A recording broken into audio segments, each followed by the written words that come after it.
તો સ્વાગત છે મિત્રો તમારું નવા એક રેસીપી વિડીયોમાં। તો આ રેસીપી આપણે ખીચડીમાંથી બનાવવાની છે, એટલે કે આપણા ઘરમાં જે ખીચડી ઘણીવાર વધુ બની ગઈ હોય છે અને પડી હોય છે, તો આપણે તેમાંથી વડા બનાવવાના છે। તો આવો આપણે શીખીએ ને આ સરસ મજાના વડા છે જે ક્રિસ્પી તો બને છે, સ્વાદમાં પણ બેસ્ટ છે અને ટેસ્ટમાં તો ભરપૂર છે। તો મિત્રો ખીચડીના વડા બનાવવા માટે આપણે પહેલાં એક સાફ પ્લેટ લઈ લઈશું અને પ્લેટની અંદર આપણે ખીચડી છે એ આપણે એડ કરી દઈશું। આપણે એક વાટકી જેવી ખીચડી છે એ તેમાં એડ કરી છે। હવે ખીચડીમાં આપણે આ એક મેશ કરેલું બટેટું છે અને એના થોડોક મસાલા નાખેલા છે, ગ્રીન ચટણી ને એવું, અને એ આપણે નાખી દઈશું। અને સાથે સાથે આપણે એક બ્રેડની સ્લાઇડ પણ અંદર એડ કરી દેવાની છે, જેથી બાઇન્ડિંગ મળે અને ટેસ્ટમાં પણ ક્રિસ્પી થાય છે। તો એ સ્વાદ અનુસાર મીઠું નાખી દઈશું અને એક ચમચી ખાંડ। હવે જો તમે કોઈ ખાંડ ન ખાતા હોય તો નાખવાની જરૂર છે નહીં, એમનામ સરસ બને છે।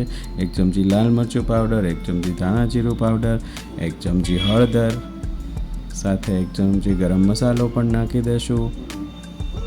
હવે આપણે નાખશું એક ચમચી ચાટ મસાલો, જેનાથી આ વડા છે ચટપટા બનશે। અને અહીંયા અડધી ચમચી જેવી આપણે વરિયાળી પણ એડ કરી દેવાની છે। વરિયાળીનો ટેસ્ટ બહુ સરસ આવે છે। સાથે આપણે મીઠા લીમડાના પાન અને મેથીના પાન છે ઝીણા કાપી અને એમાં એડ કરશું અને કોથમીર પણ એડ કરી દઈશું। હવે આપણે એક લીંબુ છે એને અડધું લીંબુનો રસ નીચવી દઈશું અને આપણે આ જે લીલી ચટણી છે એ બટેટાના મસાલામાં એડ કરી હતી। આ છે મરચાં અને ધાણા ભાજી અને આદુની પેસ્ટ છે એ એડ કરી અને બધું મિશ્રણને મિક્સ કરી અને પછી આપણે હળવા હાથે આપણે બધાના એક સરખા આપણે આવા નાના નાના ગોળા બનાવી લેવાના છે। અને આપણે આને સીધા પણ ફ્રાય કરીએ તો પણ કડક અને ક્રિસ્પી થાય છે, પણ આપણે આ જે છે એને આપણે એક પાતળું એવું બેટર તૈયાર કરી અને એમાં આપણે એને ડીપ કરી અને પછી તળવાના છે। તો જો આવું પાતળું એવું બેટર છે, આમાં આપણે એક ચમચી અજમો નાખ્યો છે અને થોડુંક સ્વાદ પ્રમાણે મીઠું નાખ્યું છે।